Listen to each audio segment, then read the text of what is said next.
So here's a great tip for you. This is the lazy jerk 17.5 centimeters.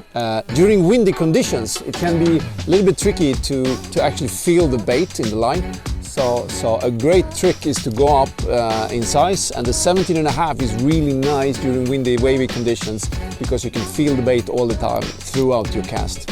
So this is my go-to bait during windy and wavy conditions.